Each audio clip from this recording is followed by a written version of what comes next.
Hello, Matt Gower here. Welcome to the Hard Folk Podcast. Today I am joined by Joel Elliott, better known as Jumpin' Joel Flash in the Ottawa music scene here. His band, The Magic Machine, are going to be playing Night Oat on Friday, May 22nd, opening up for Cassidy Houston. So if you're around for that, go check it out for sure. Some big personal news for me. My latest album called Vacated Shapes is available now. So I'll put a link to click to give it a listen so you can stream it.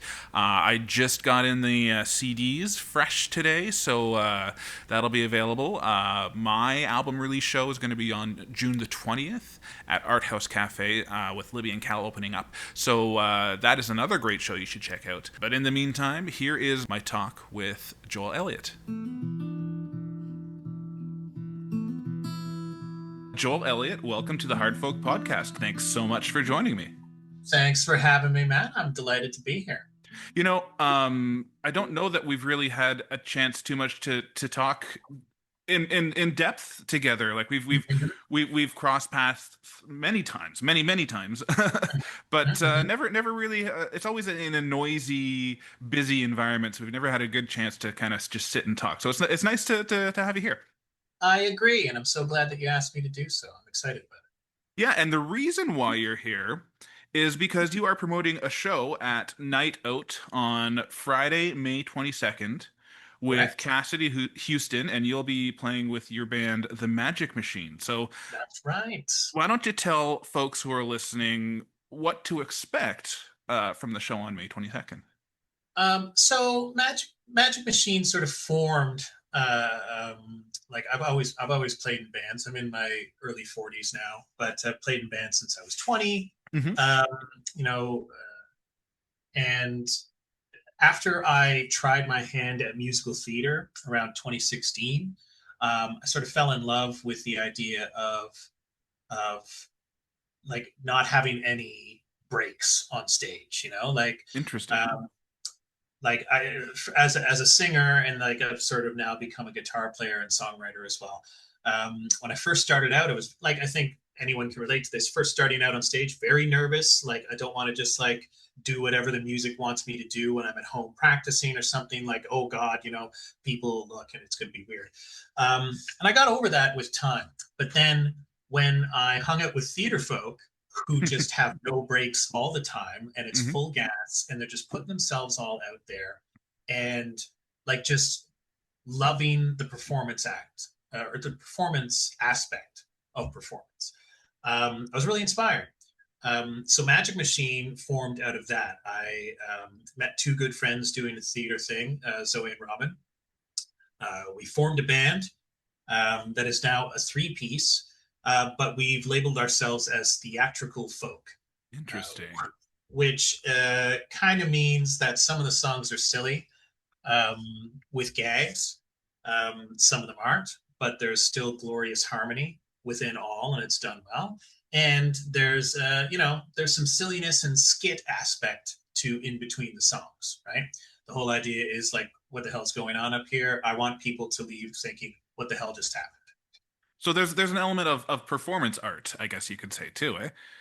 Yeah. So like we all just like having fun, And if we're like when we're putting together a set list, it's like, how can we lead into this track? Obviously telling the story as folkies tend to do, right? Mm-hmm. And that's why we refer to it as theatrical folk. We do have a story for this song, but let's make that story as entertaining as possible. And maybe we're like, pulling people from the audience who are there as a plant so that we can bring them in on the gag. Like, so there's gags essentially. Mm-hmm. And when I play by myself, I really ramp up these gags. It's like there's literally no breaks. When you play with people, there has to be some breaks, there has to be some limits. Mm-hmm. But I love the idea of people watching the show thinking, well, these people aren't too serious. But then they hear the music and it's like, oh, okay, well, they're really nailing it. So this weird dichotomy of catching the audience off guard that I really love. That's cool. I like that. Now, you rehearse your songs, do you also rehearse the kind of interstitials between the songs as well? Is that a tight kind of act as a part of the show? Well, it's interesting you asked that, because like what I liked about theater was that when I did it, I've only done it twice, but what I liked about musical theater was that it was scripted and I always knew what I was supposed to be doing. Yep. But what I hated about theater was that it was scripted and that I had to stay to that script. Mhm. So we do have like outlines for each of them. So like when we write a set list, it's like, okay, we make a note. Remember, this is the gag that we get into. And then we all sort of have story beats that we know, and it becomes not totally improv, but a very yes and. If someone just says something, we're like, yep, that's right, and we just roll with it. But as long as we're all on the same page of like, okay, we're a bit silly for 20 seconds until Jason starts the piano part, and that's when we know to come into the song, then that's what we rehearse, as opposed to stick to the script completely. Very cool. Now you say that your role on the in the on your bio is as bandmaster. So what does that mean? Are you the Count Basie of your band? I'm afraid so. I'm afraid so. Uh, yeah. So actually, one of my friend Zoe's friends, so friend of friend, um, when we were first in the band, like about 1 year in, and it was much bigger. It was at 8 pieces at one time. Wow.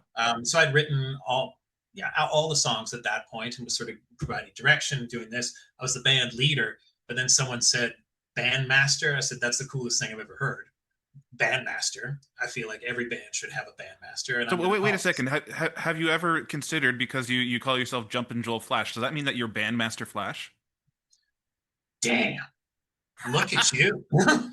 I had not. But now I will roll to practice tonight and declare myself that. I will get eye rolls from Jason and Zoe. You're welcome. That's perfect. So Yeah. it's interesting because the band started out as Jumpin' Joel Flash and the Magic Machine, kind of like a Max Webster with Kim Mitchell type stitch. Mhm. But I mean, every band I didn't like, that was sort of agreed upon with everybody. But every band I've ever been in has been a collective where everybody has a chance to shine, no Mhm. matter who's doing writing or what have you. And I much prefer that scene. So I prefer a name where like it's not really like I am Jumpin' Joel Flash and I refer to myself in the show as that, but the band is Magic Machine and we're all here together having a good time. Very cool. And yeah, very democratic, and yeah, you want to be able to get everybody's input equally in that situation. Now Cassidy Houston, I don't know much about Cassidy Houston. Houston, tell me a bit about her. So Cassidy is incredible.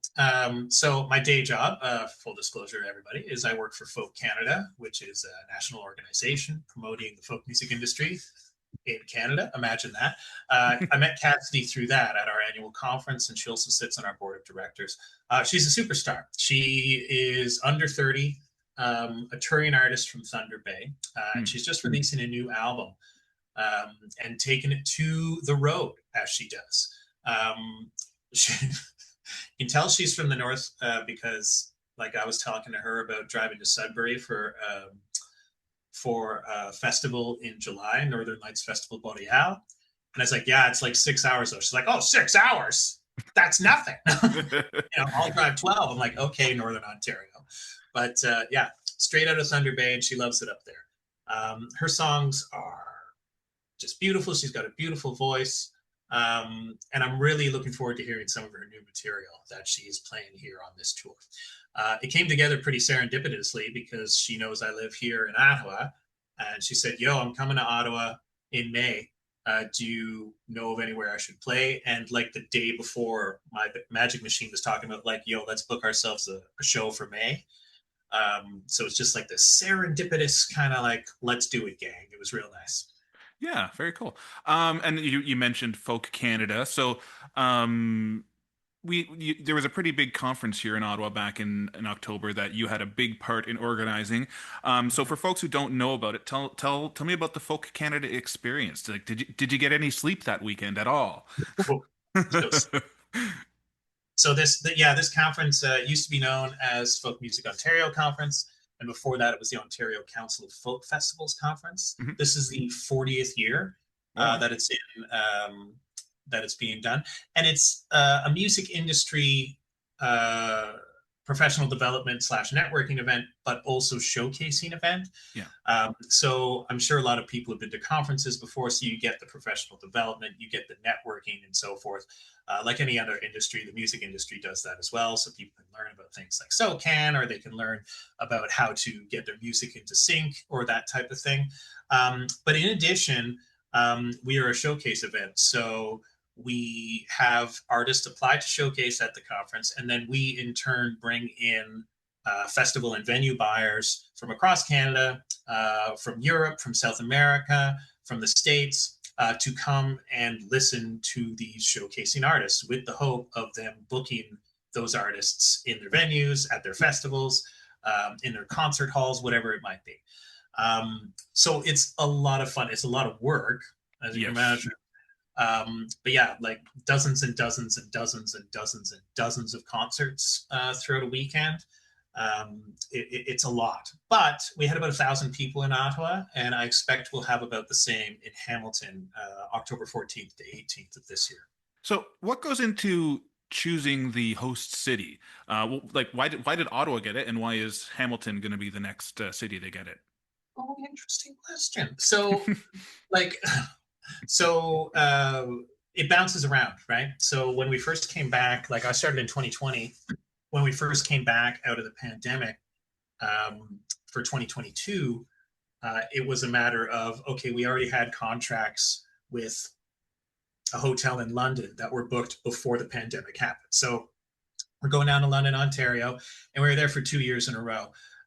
We did it 2 years in a row because when you put on a big event like that, coming in a second year is real nice, because now you have a template of how everything works, and like you know what to do, and you're working with the people who work there, and they get what the conference is all about, which is all very good. But then you know, you can't be in the same place all the time.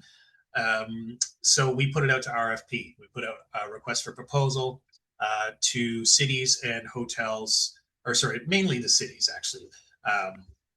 To say, okay, this is who we are. This is the economic impact that we bring to the city, because we do measure that when we come in. Here's how many hotel rooms we're going to sell. Here's how many people are coming, and that's going to, you know, etc. And so the cities put together a proposal of this is why you should hold your conference here. And a lot of industry or like conferences do that. I'm sure, like if Departure moved around, it would do the same thing. I assume the Canadian Folk Music Awards do the same thing as well. Mm-hmm. So it becomes a negotiation, and then you take a look at all the proposals and like, okay, where's it going to be a good fit for this year, while also taking into consideration where people actually will travel to easily. Yeah. You know, so for a lot of conference companies, not just in the music industry, they just stick with Toronto. Let's say Departure as an example. They're in Toronto every year because it's a major hub, and even if you live far away, it's easy to get to Toronto. Yeah. Whereas when we're looking at things like we want to spread it around, so we're in Ottawa, we're in Mississauga, we're in Hamilton this year, we were in London before. And yeah, and moving forward, who knows? Because we're a national organization now, so it could come from anywhere. Yeah. Now, was it a lot easier or maybe more comfortable organizing it from home on your home turf? There's a lot of perks to that, right? So, for example, with Hamilton, we're having to plan to go down, and it's already being planned. I think we're going down in June to check out the hotel. So we'll get a tour from the hotel owners, or whoever their coordinator is, and we'll check out all the rooms. We'll do some mapping. We'll do this. We'll do that. And then leading up to the conference, there's a lot of times, and I'll use last year as an example, there's a lot of times where, we didn't check that one room. And since last year, I live in Chinatown, and we were at the Delta, so I could walk there in 15 minutes. Right. Yeah, cool. I'll roll down there today, and I'll just go look at that room, and I'll take some pictures, bing, bang, boom. So we do have a colleague on the ground in Hamilton to do those types of things for us, which is nice. But because of the deal we've signed with Hamilton, we already know that we're going to be back there in 2027 as well. So it's going to be another, like, awesome, we did it, we pulled it off, here's what worked, here's what didn't, here's what we can change, and 2027 will be even better. Very cool. Now, you mentioned that you're a national organization now. Does that mean that in the future it's going to be going outside of Ontario? Maybe. it really, again, it depends on RFPs and then those factors of will people travel. Like I used to work at the Conference Board of Canada. I was there for 10 years, and it's what it sounds like. We did a bunch of conferences, and yeah. And there were cities that like really wanted people to come, but then would even recognize like, not enough people are going to travel to here in order to make the conference viable. And that includes like small towns or towns that might be like the only way you can get there is a small plane or something like that. So there's going to be proposals coming in. I'd love to go somewhere else, but it's all got to be weighed against um, how much of the audience is going to be able to travel to that. And Particularly the international audience, if they can get there fairly easy, super duper. yeah. But that's one of the reasons that Hamilton was really, really viable, or even London when we were there, because it's easy enough to fly into Pearson and then get to Hamilton or London. Mm. And with Ottawa, you can just fly directly here because we're the capital. So those things have to be considered. Yeah, and I'm curious why you decided to go national. It was yeah, like you said, it started off as OCFF, then was Folk Music Ontario. Was it just a matter of clean labeling for the event, or was there bigger ambitions involved with that? No, it was just sort of because of what the event and the organization had morphed into. I'll lay all of this on the boss as well. Like, so I'm the operations manager Yeah. at Canada. Our executive director, Rosalind Dennett, she's a superstar, providing direction for literally everything. Like she runs shit. Hmm. But the for Folk Music Ontario, it had become sort of a de facto national organization and conference already, because there are other music organizations and industry associations for the various provinces across the country, but nothing necessarily specific to folk music, Hmm. except for Folk Quebec. But the Quebec music scene is its own kind of ecosystem. So they would come to our conference and vice versa, but it wasn't like sort of a national thing. They were including people from the francophone world, and then Folk Music Ontario was sort of the place that people from all over the country would come and do business at. Many internationals as well, but we sort of recognized that we were missing out on opportunities because while we were acting as sort of like the place to go um, for this type of conference in Canada, because we're the only ones doing it.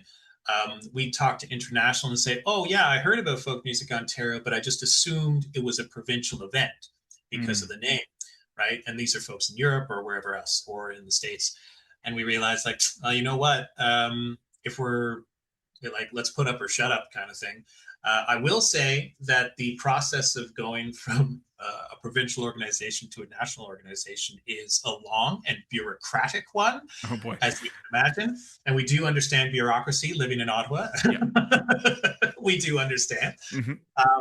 But it took a while, but it's nice. And now, as Folk Canada, there's like we're doing the same things, but it just better reflects who we are as an organization, which is really nice. And also who we are as a country as well. There's a lot of great folk scenes all around the country, Calgary, Vancouver, Winnipeg, and so That's it's right. nice to include all those people in that as opposed to just saying it's Ontario.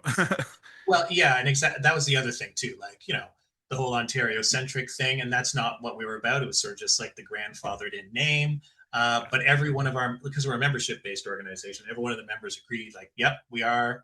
Let's bring in people from all over, and it's great because not only are there great folk scenes around the country, but folk means different things depending on where you are, right? Folk music means something different to folks in Cape Breton versus folks who live up in Iqaluit versus folks who live in Vancouver. Like Hmm. it's, but it's all folk. So let's just get all under the umbrella tree, as it were. There's a CBC reference right there. Now you've had the I guess experience maybe kind of more on a brief basis of examining other other music scenes across the country, like Hamilton and London. How do you compare the navigation of Ottawa's music scene to other cities around even Ontario or even around the country? Well, I'm pretty biased because I'm also on the board of the Ottawa Music Industry Coalition. Hmm. So, like, I like the scene here is really. I want to say kumbaya in the sense that like you go to an Oh Mike event and it feels very folky, even though it's folks from like literally every genre you can imagine in the room. There's metal heads, there's hip hop heads, there's like country heads, like there's people from all over, but everyone's speaking the same language. And I feel like everyone wants everyone else to succeed, which is really nice.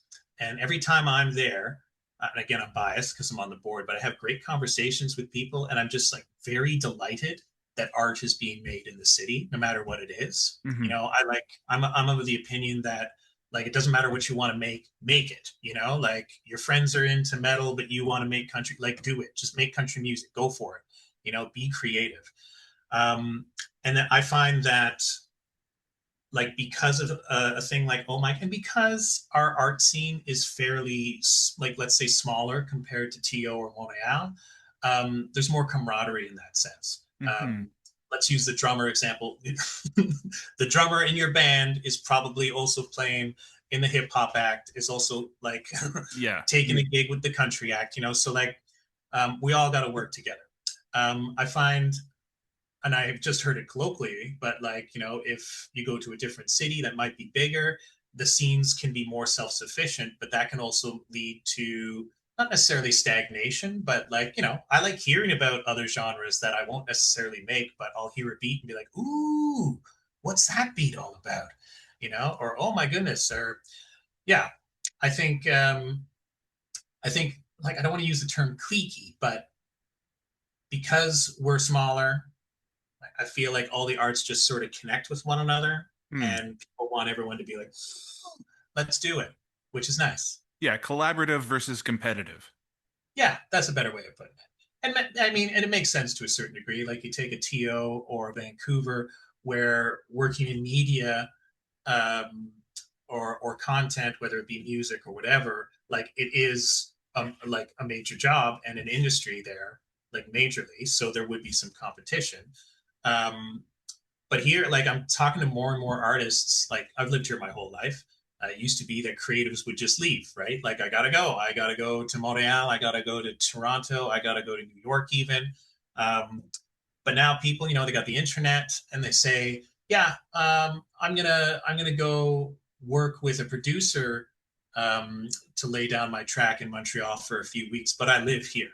And the more creatives that feel like they can live here and still be creative, the more fun the city is.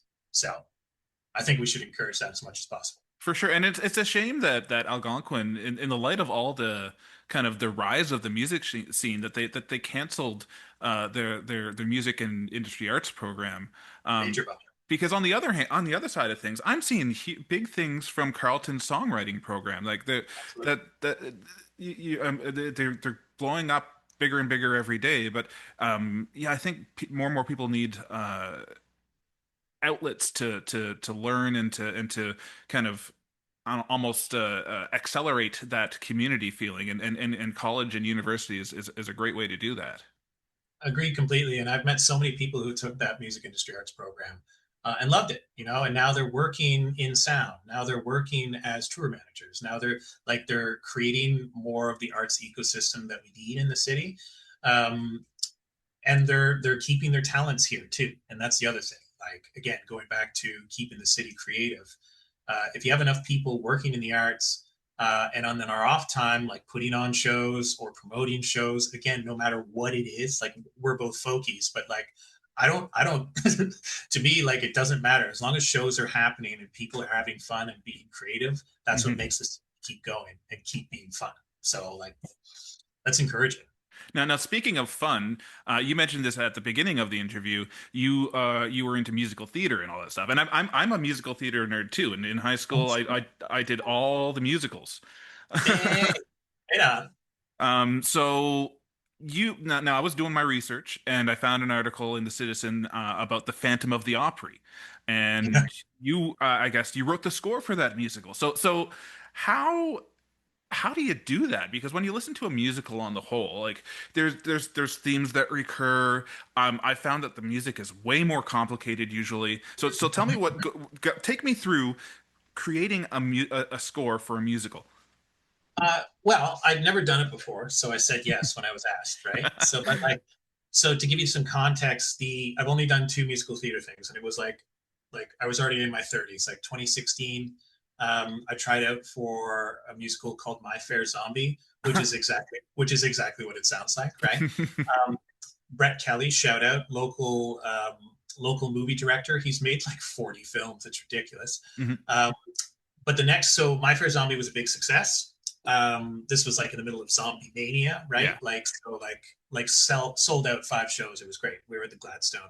And so then Brett's like, yo, we should put together another spoof. I'm going to write something because My Fair Zombie was adapted from a film he had made. So Okay. like the story and tunes were already there.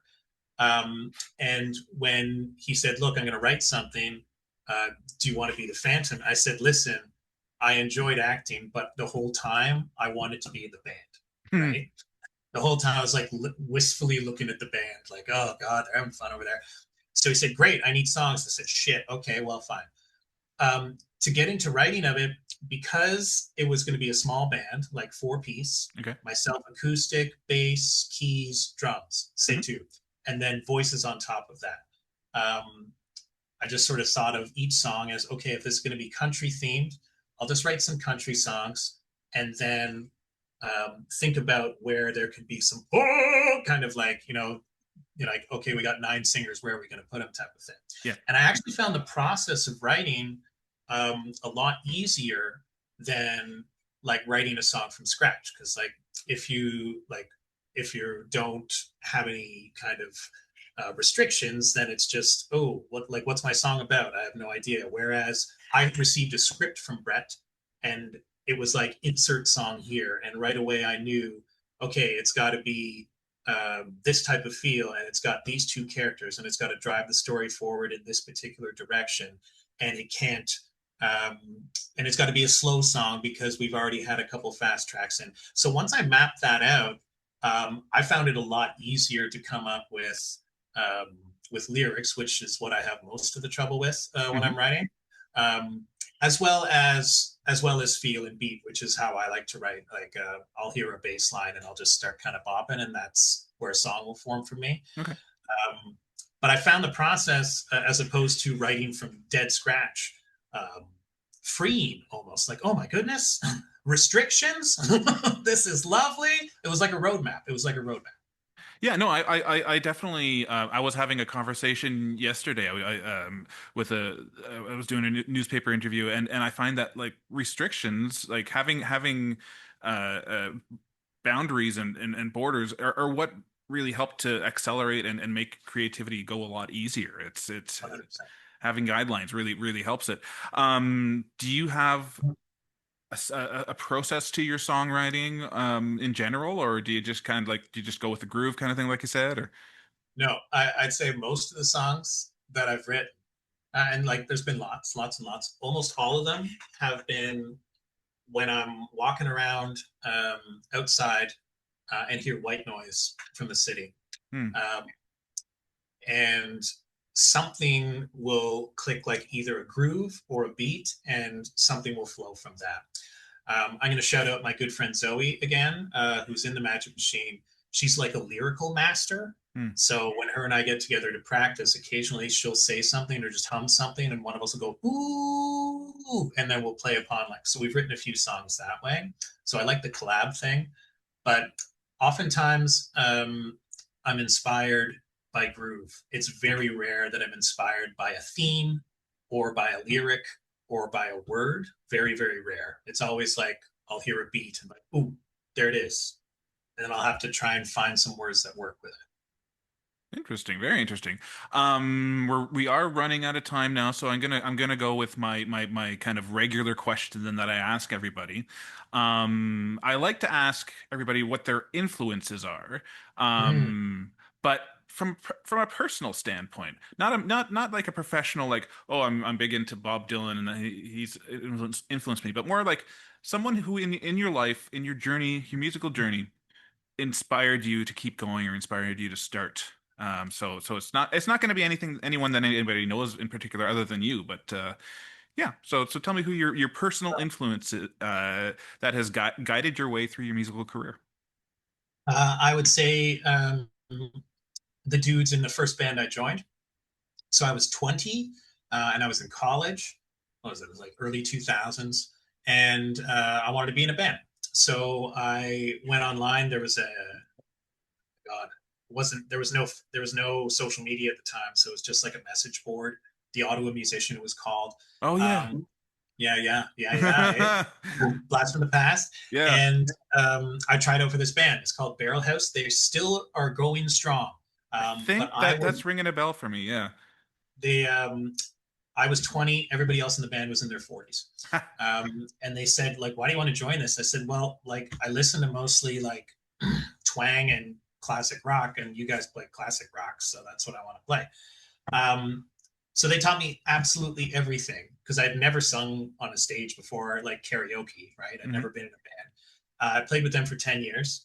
And they taught me literally everything that I could build upon for performance, not just the technical of like mic control or how to use a monitor or like, you taking up space on a stage, but also being sure of yourself and knowing what you can and can't do as a performer, either technically or like, because of the space.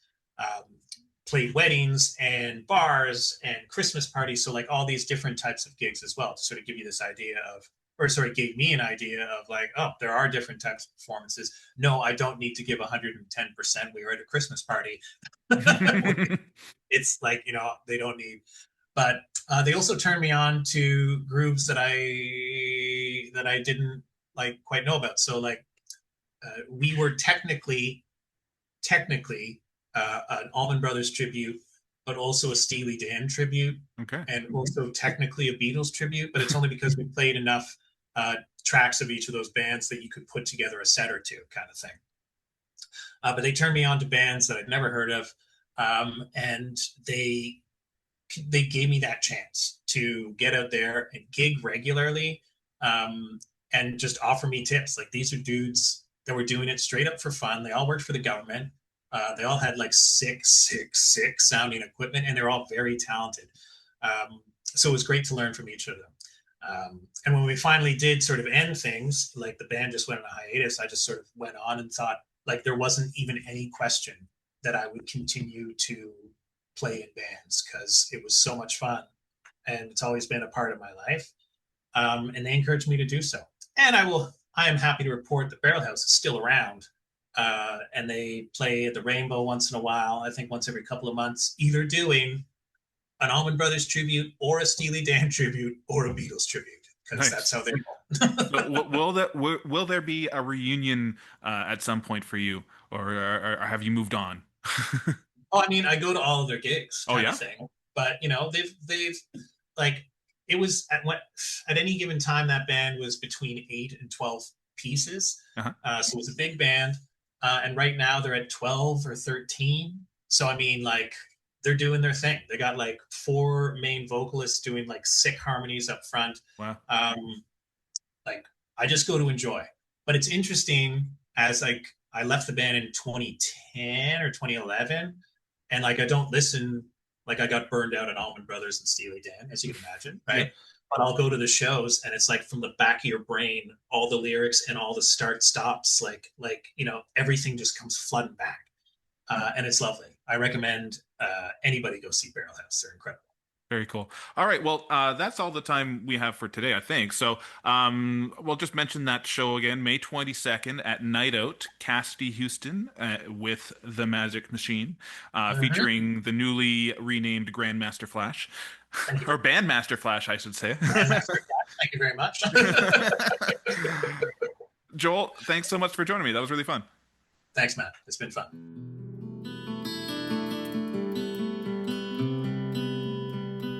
Thanks again to Joel for joining me. Go check out that show May 22nd at Night Out. Listen to my album. The link's in there. And tell somebody about this podcast. It really does help to spread the word around. And we're trying to just grow the community here. And you're a part of that if you're listening to this. So thanks for listening, and talk to you next time.